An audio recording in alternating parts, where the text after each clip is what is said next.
सूर सागर साहित्य लहरी, सूर की सारावली, श्री कृष्ण की बाल छवि पर लेखनी अनुपम चली। श्री कृष्ण की बाल छवि पर लेखनी अनुपम चली। नमस्कार विद्यार्थियों, मैं सौरभ राठौर, हिंदी प्रवक्ता आचार्य लक्ष्मीबाई कन्या इंटर कॉलेज। प्रिय विद्यार्थियों, आप सभी का स्वागत है आज की इस कक्षा में।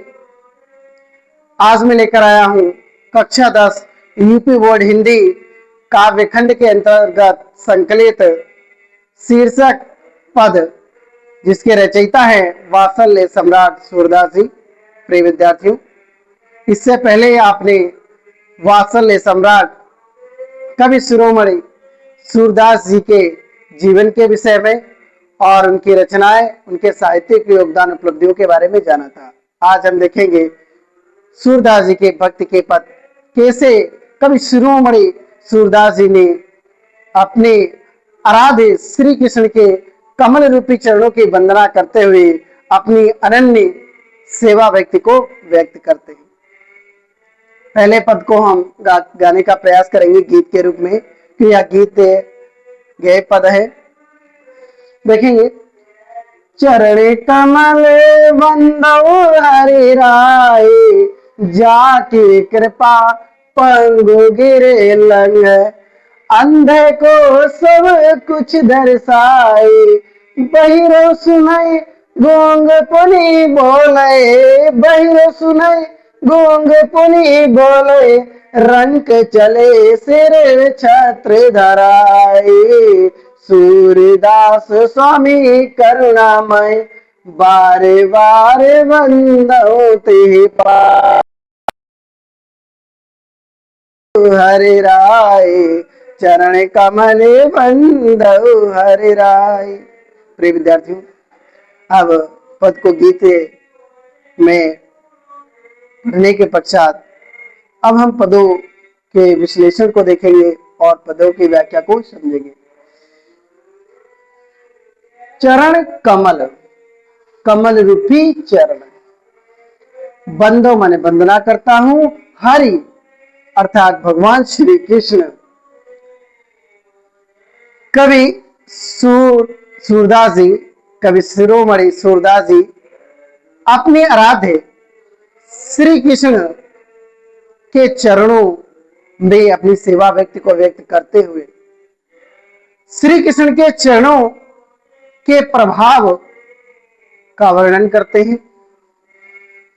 वह श्री कृष्ण के कमल रूपी चरणों के प्रभाव को व्यक्त करते हुए कहते हैं कि हे प्रभु, मैं आपके कमल रूपी चरणों की वंदना करता हूं, जिसकी कृपा मात्र से पर्वत लंगड़ा गिरी लंघे, गिरी अर्थात पर्वत, जिसकी कृपा मात्र से लंगड़ा पर्वतों को पार कर जाता है और अंधे को सब कुछ दर्शाई, अंधे व्यक्ति को सब कुछ दिखाई देने लगता है और बहिरो सुने, बहरे को सब कुछ सुनाई पड़ने लगता है, गूंग पुनि बोले, और गूंगे को गूंगा सब कुछ बोलने लगता है। ऐसे प्रभु श्री कृष्ण की असीम कृपा जब भक्त पर पड़ती है तो उसका कल्याण हो जाता है। रंक चले सिर छत्र धराई, रंक, रंक या राजा का विलोम है, अर्थात गरीब, भिखारी। भिखारी भी प्रभु की कृपा पड़ने से सिर पर छाता धारण करके चलने लगता है, अर्थात वह राजा बन जाता है। सूरदास स्वामी करुणामय, ऐसे सूरदास जी कहते हैं कि ऐसे करुणामय प्रभु श्री कृष्ण के चरणों की मैं बार बार वंदना करता हूँ, श्री कृष्ण के कमल रूपी चरणों की बार बार वंदना करता हूँ। प्रिय विद्यार्थियों, अब हम इस पद के काव्यगत सौंदर्य को देखेंगे। यहां हम देखेंगे कमल, चरण कमल, कमल रूपी चरण। तो कमल रूपी चरण से यहां पे क्या हुआ? रूपक अलंकार। फिर आप देखेंगे विद्यार्थियों, जब हम प्रथम पंक्ति को पढ़ रहे हैं और उसके बाद द्वितीय प्रकृति को पढ़ रहे हैं तो समान अंत में तुकार है। देखिए एक बार, चरणे कमले बंदो हरे राय, जाके कृपा पंगु गिरे लंघे, अंधे को सब कुछ दर्शाए। तो राई और दर्शाई शब्दों के अंत में, पद के अंत में तुकांत होने के कारण यहाँ पे क्या है, अंत्य अनुप्रास अलंकार।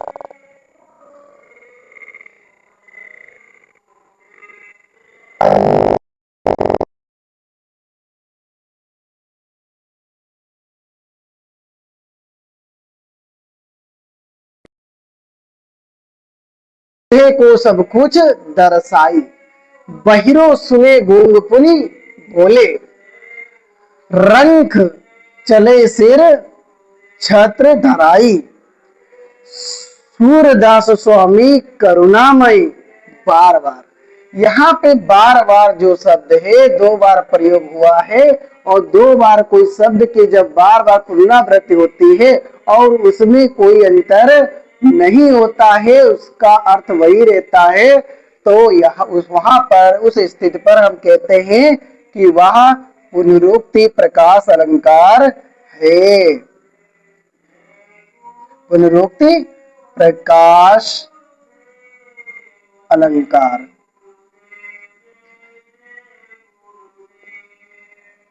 प्रिय विद्यार्थी, अब हम देखेंगे काव्यगत सौंदर्य के अंतर्गत रस। जब कवि शिरोमणि सूरदास जी अपनी प्रभु, अपनी आराध्य के प्रति अपनी सेवा भाव व्यक्त कर रहे हैं, उनके चरणों के प्रभाव को व्यक्त कर रहे हैं, तो भक्ति की बात हो रही है, और जब भक्ति की बात होती है तो कौन सा रस हुआ, भक्ति रस। तो आपका रस हुआ जिसे मैंने यहाँ पे व्यक्त किया, देखिए ये रहा भक्ति रस। उसके बाद देखिएगा छंद एक गए पर, और हम देखेंगे शब्द शक्ति, अभिधा और लक्षणा।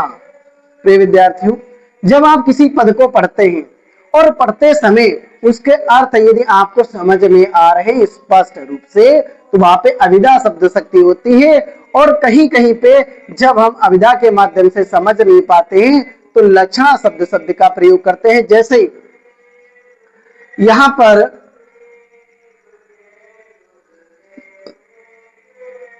जाकी मात्र से लंगड़ा पर्वत लांग लेता है, तो यहाँ पे शब्द शक्तियों का प्रभाव हो रहा है कि किस कृपा की बात हो रहा है, ईश्वर की कृपा करुणा की बात हो रही है, लक्षणा। जैसे और उदाहरण है, मैंने कहा यह क्या है, तो आपने कहा कि यह एक मार्कर है, तो आपने स्पष्ट रूप से दूर से देखकर जान लिया है, आपने कह दिया यह मार्कर है। यदि आपको यह मार्कर पता चल रहा है तो यह क्या है, अभिधा शब्द शक्ति। यदि मैं कह दूं कि एक पतली सा, पतला सा, छोटा सा गोलाकृति का जिसमें रिफिल भरी होती है, इंक भरी होती है, जिससे लिखा जाता है, वह क्या होता है, तो आप बड़े आश्चर्य में पड़ जाते हैं। बहुत सोच समझने के पश्चात कहते हैं कलम या मार्कर। जब ऐसी स्थिति में अर्थ लगाते हैं तो उसे कहते हैं लक्षणा। प्रिय विद्यार्थियों, अब हम देखेंगे गुण। प्रिय विद्यार्थियों, भक्ति के पदों में और भक्ति रस में, शांत रस में गुण प्रसाद होता है, और जब श्रृंगार रस हो तो वहां माधुर्य होता है, और जब वीर रस की बात हो तो वहां पे गुण होता है ओज। अब देखेंगे अलंकारों की बात हम कर चुके हैं, रूपक अलंकार, पुनरुक्ति प्रकाश और अनुप्रास अलंकार। अनुप्रास अलंकार आप प्रत्येक पद में लिख सकते हैं, क्योंकि यह किसी ना किसी रूप में होता है। आपने कभी पढ़ा होगा कि अलंकारों के 6 भेद होते हैं, तो उसमें अंत्य अनुप्रास अलंकार, श्रुत्य अनुप्रास अलंकार, लाट्य अनुप्रास अलंकार, भृत्य अनुप्रास अलंकार, कोई ना कोई अलंकार किसी ना किसी रूप में निहित होता है। यदि आपको कोई भी अलंकार नहीं समझ में आए तो आप वहां पर जो है अनुप्रास अलंकार सिर्फ लिख दीजिए, आपका उत्तर सही हो जाएगा। अब बच्चों आप दिखाते हैं पहली पंक्ति में कि संदर्भ कैसे लिखते हैं, और प्रसंग कैसे लिखते हैं, इसके पश्चात जो भी पद होगा वो सिर्फ उसमें आपको प्रसंग बताया जाएगा और काव्यगत सौंदर्य बताया जाएगा। आपको संदर्भ और व्याख्या यह हमारे व्हाट्सएप ग्रुप में पीडीएफ के रूप में उपलब्ध करा दी जाएगी, जो यहाँ पर आपको समझाई जाएगी, व्याख्या की जाएगी। यदि उसमें से आप लिख पाते हैं तो अच्छी बात है, नहीं लिख पा रहे हैं तो आपको पीडीएफ के रूप में मिलेगी। देखते हैं संदर्भ। प्रस्तुत काव्य पंक्तियां हमारी पाठ्य पुस्तक हिंदी काव्य खंड में संकलित शीर्षक पद से अवतरित हैं। इसके रचयिता वात्सल्य सम्राट सूरदास जी हैं। प्रसंग, प्रस्तुत पद में सूरदास जी ने अपने आराध्य कृष्ण के कमल रूपी चरणों की वंदना करते हुए उनके प्रति अपनी सेवा भक्ति को व्यक्त किया। प्रिय विद्यार्थियों, अब हम देखेंगे दूसरा पद और पहले पद की व्याख्या, और इससे यदि आप संतुष्ट हैं तो आगे हमारे साथ जुड़े रहिए। और जो बच्चे स्क्रीनशॉट लेना चाहते हैं स्क्रीनशॉट ले लें, तब तक मैं दूसरा पद लिखता हूं।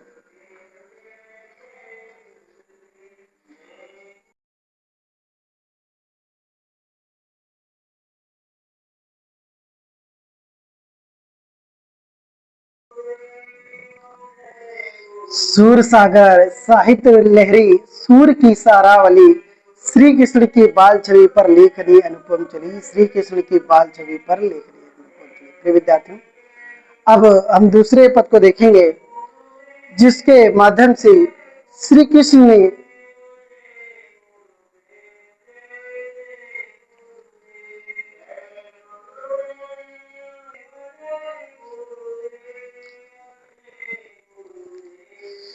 विद्यार्थियों, अब हम देखेंगे दूसरे पद। अवगत गत कुछ कहत न आवे, जो गूंगे मीठे फल को रस। इस पद में कवि शिरोमणि सूरदास जी ने प्रभु श्री कृष्ण के सगुण ब्रह्म स्वरूप की उपासना का वर्णन किया है। श्री कृष्ण के निर्गुण निराकार स्वरूप को भक्ति का कठिनतम माध्यम मानते हुए उनके सगुण साकार रूप की उपासना करते हैं, जो भक्ति का सबसे सरल माध्यम होता है। देखते हैं कवि सूरदास जी क्या लिखते हैं। अविगत गति कछु कहते न आवे, जो गूंगे मीठे फल को रस, अंतर्गत ही भावे, परम स्वाद सबहि सुनिरंतर, अमित तोष उपजावे, मन मानी को अगम अगोचर, सो जाने सो पावे, रूप रेख गुण जाति जुगते बिनो, निरालंब कति धावे, सब विधि अगम विचार ही ताते, सूर सगुन पद गावे, अब गति गति कुछ कहते न आवे, जो गूंगे मीठे फल को रस।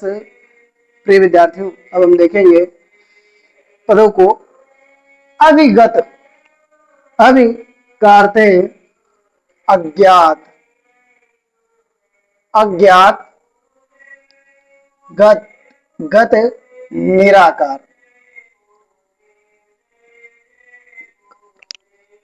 गति दिशा,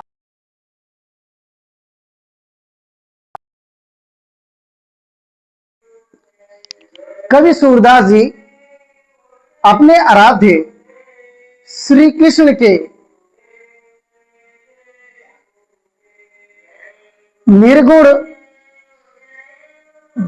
स्वरूप की अपेक्षा सगुण साकार रूप की उपासना करते हुए उन्हें भक्ति का सबसे सरल माध्यम बताते हैं, और वह श्री कृष्ण के सगुण स्वरूप की उपासना करते हुए कहते हैं कि अवगत गत कुछ कहते नावे। श्री कृष्ण के निर्गुण निराकार स्वरूप की उपासना करना बहुत ही कठिन है। उनकी गति अर्थात उनकी स्थिति को, अज्ञात निराकार भगवान श्री कृष्ण की स्थिति को कोई भाप नहीं सकता, जान नहीं सकता कि कब वह किस रूप में हमारे समक्ष आ जाते हैं। उनकी भक्ति का प्रभाव हम पर कितना है, उनकी करुणा किन पर है, कितनी हम पर है, यह हमको ज्ञात नहीं हो पाता। जिस प्रकार जो यह शब्द प्रयोग हुआ है, जो उपमा जो है उत्प्रेक्षा अलंकार का वाचक शब्द है, जो गूंगे मीठे फल को रस। जिस प्रकार जैसे गूंगा व्यक्ति मीठे फल के रस को अपने हृदय में ही रखता है, वह किसी को बतला नहीं पाता है, ठीक उसी प्रकार निर्गुण निराकार श्री कृष्ण की भक्ति का प्रभाव कोई जान नहीं सकता, ना ही उसे बतला पाता है। आगे पंक्ति में कहते हैं, अंतर्गत ही भावे। वह निर्गुण निराकार ईश्वर की भक्ति का जो प्रभाव है, आनंद है, वह हमारे हृदय में ही रहता है। जिस प्रकार गूंगा व्यक्ति मीठे फल का खाता है और उसके रस का आनंद उसके हृदय तक सीमित रहता है, परम स्वाद सब सुनिरंतर। कवि सूरदास जी कहते हैं परम स्वाद और परम श्रेष्ठ स्वाद। और स्वाद की बात हो रही तो अगर फल के संदर्भ में करें तो अत्यधिक स्वादिष्ट स्वाद सभी को आनंद देता है। ठीक उसी प्रकार जिस प्रकार श्रेष्ठ रस से परिपूर्ण ईश्वर की भक्ति से जो आनंद प्राप्त होता है, अमित तोष उपजावे, वह हृदय में अत्यधिक शीतलता और शांति को प्रदान करता है। कवि कह रहे हैं कि श्री कृष्ण जो रस से परिपूर्ण है, रसमय है, उनकी भक्ति से प्राप्त होने वाला आनंद हमारे हृदय को अत्यधिक शीतलता प्रदान करता है, संतुष्ट बनाता है। आगे कभी कहते हैं, मन बानी को अगम अगोचर सो जाने सो पावे। वह निर्गुण निराकार भगवान श्री कृष्ण जो मन से, हृदय से, वाणी से, वचनों से अगम, जहां पहुंचा नहीं जा सका, अगोचर जो ज्ञान इंद्रियों से परे है, वह भगवान निर्गुण साकार रूप जो जिसे ना मन से प्राप्त किया जा सकता है, ना वाणी से प्राप्त किया जा सकता है, जो यहां पहुंचना कठिन है, जो हमारे ज्ञान इंद्रियों से परे है, उस निराकार स्वरूप को जो जान जाता है सो जाने जो पावे। जो जान जाता है वह ईश्वर को प्राप्त कर लेता है। रेख गुण जात जुगते देनु निरालंब कति धावे। कवि सूरदास जी कहते हैं उस निराकार स्वरूप जिसकी ना रूप, ना कोई रूपरेखा है और ना कोई इसके गुण है, ना कोई जात है, ना कोई युक्तियां हैं जिसके माध्यम से निराकार स्वरूप की उपासना की जा सकती है। निरालंब, निरालंब बिना किसी के सहारे, बिना किसी माध्यम, ना रंग है, ना रूप है, ना जात है, ना कोई उपचार है जिसके माध्यम से निर्गुण निराकार स्वरूप की उपासना की जा सकती है, तो उसको कैसे प्राप्त करेंगे। अंत में कवि सूरदास जी कहते हैं, सब विधि अगम विचार ही ताते ताते मन उस। भगवान श्री कृष्ण की भक्ति को प्राप्त करने के लिए सभी विचार कर लिए, फिर भी वहां पहुंचना असंभव है। अंततः प्रभु श्री कृष्ण की भक्ति के लिए उसे उनके आनंद को प्राप्त करने के संदर्भ में सूरदास जी कहते हैं, सूर्य सगुन पद गावे। सूरदास जी कहते हैं कि मैं निर्गुण निराकार स्वरूप की उपासना तो नहीं कर पाऊंगा, जो हमारे ज्ञानेंद्रियों से परे हैं, मैं श्री कृष्ण के सगुण साकार रूप की उपासना करूंगा और उनके लिए पदों गाऊंगा। प्रिय विद्यार्थियों, अब हम इसके काव्यगत सौंदर्य की ओर चलते हैं। देखिए यहाँ पर अभी गति शब्द दिया गया है।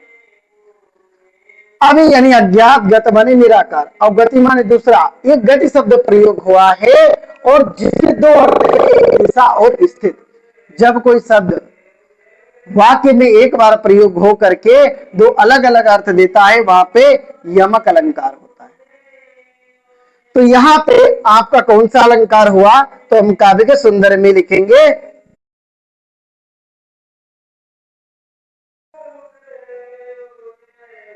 यमक अलंकार।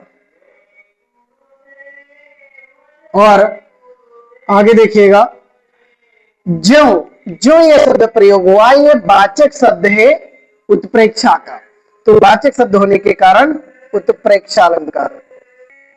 सबेषु निरंतर, सा शब्द के वर्ण की आवृत्ति के चलते यहाँ पे आस अलंकार हुआ।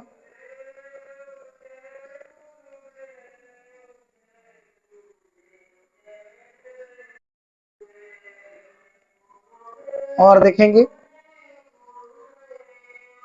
यहाँ पे, देखिए मनवानी को अगम अगोचर, यहाँ पे भी अनुप्रास अलंकार है।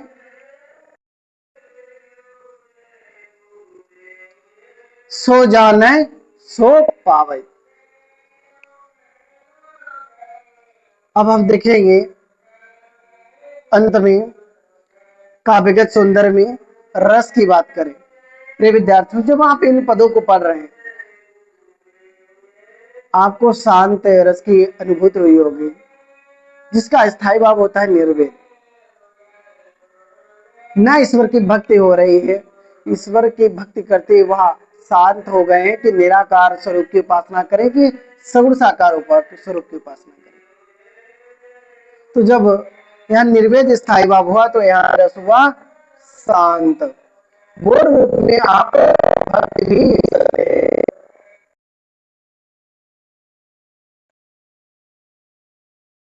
पद।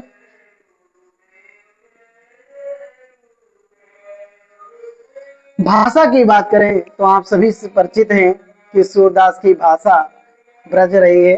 ब्रज ही जो एक कर्ण प्रिय भाषा है, कर्कश नहीं है, जो सबको आनंदित करती है।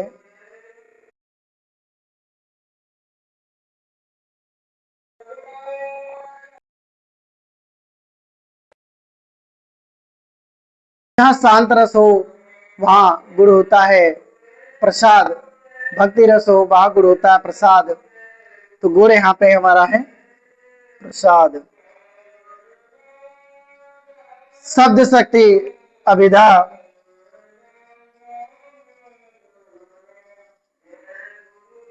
लक्षणा,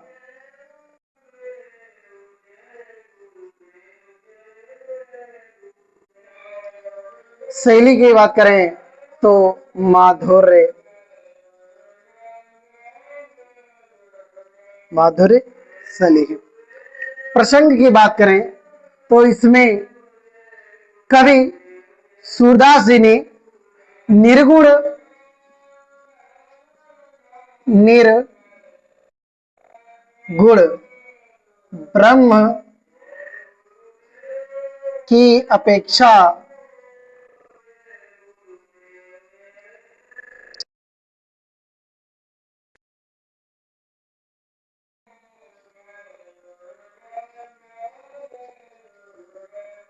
उपासना की।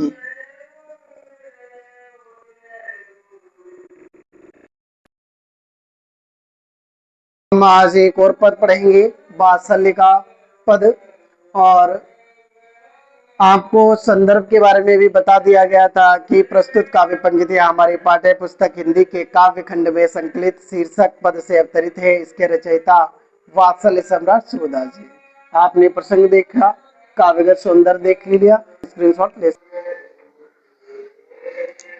प्रिय विद्यार्थियों, आपने अभी तक श्री कृष्ण की भक्ति में डूबे हुए प्रभु की सेवा भक्ति करते हुए सूरदास के पदों को देखा था, जिसमें सूरदास ने निर्गुण निराकार के ब्रह्म की उपासना को कठिन बताते हुए श्री कृष्ण के सगुण स्वरूप की उपासना की है, उसे भक्ति का सेवा का सबसे सरल उत्तम माध्यम बताया है।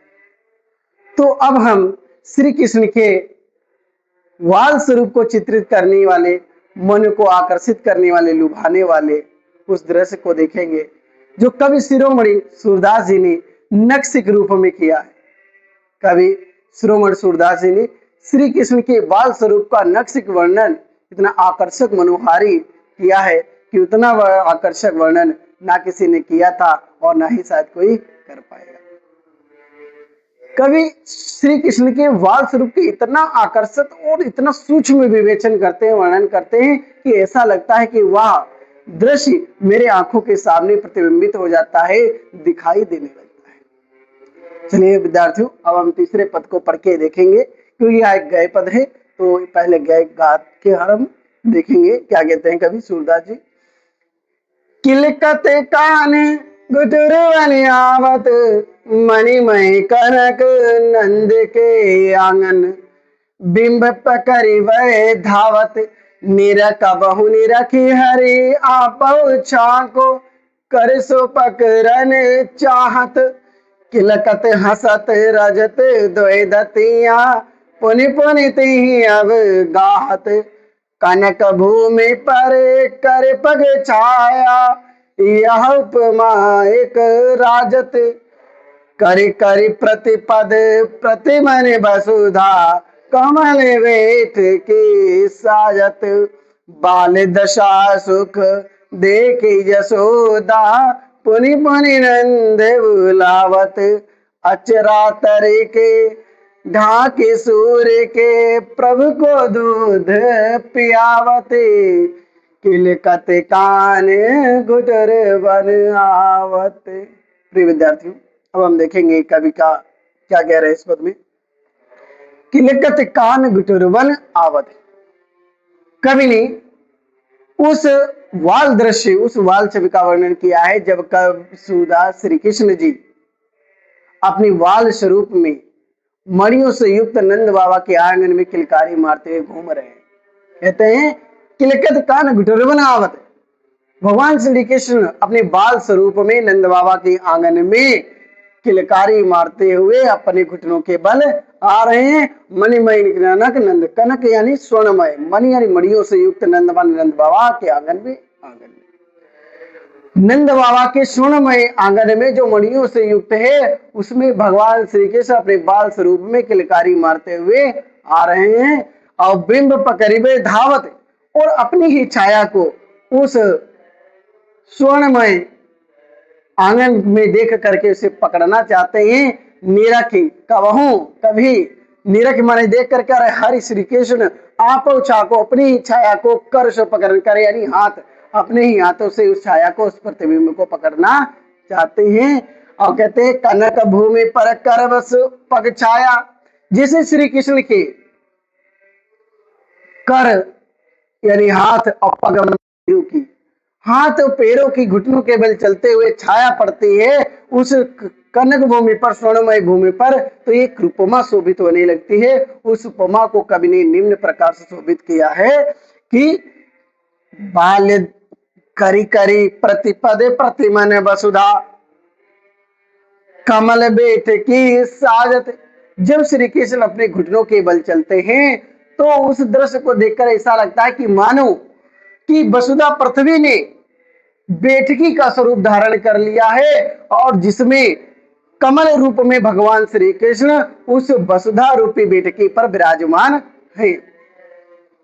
फिर के उसी समय जब माता यशोदा श्री कृष्ण के बाल स्वरूप को देखते हैं तो क्या कहते हैं, कवि कहते हैं बाल दशा सुख देख जसोदा, उस बाल दृश्य को देख करके माता यशोदा अत्यधिक प्रफुल्लित हो जाती हैं, आनंदित हो जाती हैं। और पुनि पुनि नंद बुलावत, पुनि यानी बार बार नंद बाबा को बुलाने लगती है कि वो जी इधर आइए, सुनिए ना, ये आपका बालक देखिए क्या कर रहा है, इतने अच्छा अनुपम सौंदर्य दृश्य है, यह क्षण शीघ्र निकल जाएगा, जल्दी से आइए, देखिए यहाँ आपका बालक क्या कर रहा है। और चरातर ले ढाक सूर्य के, प्रभु को दूध पिलावत, और अपने आंचल के नीचे ढक करके माता यशोदा श्री कृष्ण को स्तनपान कराते हैं, दूध पिलाते हैं। इस प्रकार श्री कृष्ण के बाल स्वरूप का सूरदास जी ने वर्णन किया है, चित्रण किया है।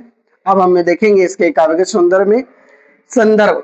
विद्यार्थियों, इससे दो पहले पदों में आपने संदर्भ पढ़ लिया था और संदर्भ सभी के लिए एक समान रहेगा कि प्रस्तुत काव्य पंक्तियां हमारी पाठ्य पुस्तक काव्यखंड में संकलित शीर्षक पद से अवतरित है। इसके रचयिता वात्सल्य सम्राट सूरदास जी।